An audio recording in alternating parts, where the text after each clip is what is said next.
Welcome to our YouTube channel, Tuition Home Coaching Center. Please subscribe to our channel to get more videos like this. Thank you all. আসসালামু আলাইকুম প্রিয় শিক্ষার্থীরা, তোমরা সকলে কেমন আছো? আশা করছি সকলেই খুব ভালো আছো। আজ আমরা দেখব অষ্টম শ্রেণীর ইতিহাস ও সামাজিক বিজ্ঞান বইয়ের পৃষ্ঠা 102 এর সমাধান। তোমরা যারা এখনো আমার চ্যানেলটি সাবস্ক্রাইব করোনি তারা চ্যানেলটি সাবস্ক্রাইব করে নিও, তাহলে পরবর্তী পড়াগুলো তোমরা এই চ্যানেলে সবার আগে একসাথে পেয়ে যাবে। আর পূর্ববর্তী পৃষ্ঠাগুলো সমাধান প্রয়োজন হলে চ্যানেলের প্লেলিস্টে সে পড়াগুলো দেয়া আছে, তোমরা একে একে সেই সমাধানগুলো দেখে নিতে পারো। তাহলে চলো শুরু করা যাক আমাদের আজকের পড়া। আমাদের আজকের পড়ার শুরুতে রয়েছে প্রেক্ষাপটের পরিবর্তন ও ব্যক্তির ভূমিকা।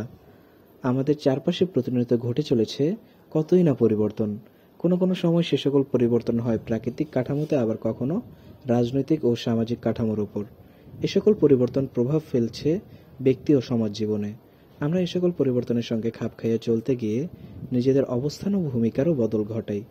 এই শিখন অভিজ্ঞতার মাধ্যমে আমরা সময়ের সঙ্গে আমাদের এলাকার, দেশের ও সর্বোপরি বৈশ্বিকভাবে সামাজিক ও রাজনৈতিক প্রেক্ষাপটের পরিবর্তনের পাশাপাশি ব্যক্তির অবস্থান ও ভূমিকায় কী ধরনের প্রভাব পড়ে তার সামগ্রিক চিত্র অনুসন্ধান করব।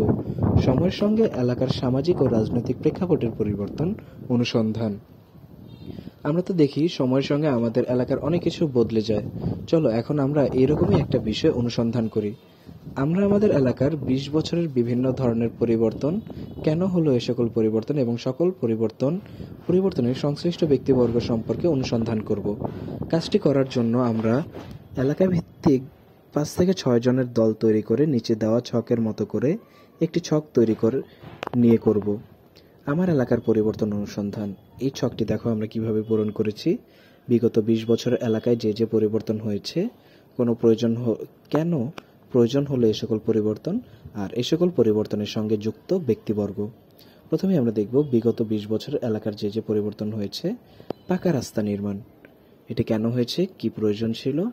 কাঁচা রাস্তায় যান যোগাযোগ ব্যবস্থা উপযোগী নয় বিধায় এ সকল পরিবর্তনের সঙ্গে যুক্ত ব্যক্তিবর্গ হলো স্থানীয় সরকার, প্রকৌশল ও স্থানীয় জনপ্রতিনিধি।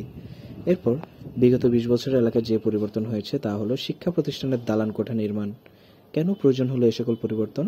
শিক্ষার্থী বৃদ্ধি পাওয়ায় এবং স্কুল ঘর জরাজীর্ণ হয়। এ সকল পরিবর্তনের সঙ্গে যুক্ত ব্যক্তিবর্গ স্কুল কমিটি, স্থানীয় সরকার, প্রকৌশল ও জনপ্রতিনিধি, সাংসদ। এরপর বিগত 20 বছরের এলাকার যে যে পরিবর্তন হয়েছে। বাজারের ঘরগুলো পাকা হয়েছে। কেন প্রয়োজন হলো এ সকল পরিবর্তন? আর্থিক সক্ষমতা বৃদ্ধি পাওয়ায় ঘরগুলো পাকা হয়েছে। এ সকল পরিবর্তনের সঙ্গে যুক্ত ব্যক্তিবর্গ হলো সংশ্লিষ্ট ব্যক্তিবর্গ। এরপর বিগত 20 বছরের এলাকায় যে যে পরিবর্তন হয়েছে। বাড়িঘর ইটের তৈরি। কেন প্রয়োজন হলো এ সকল পরিবর্তন? আর্থিক সক্ষমতা বৃদ্ধি পাওয়ায় এবং সামাজিক চাহিদার প্রেক্ষিতে।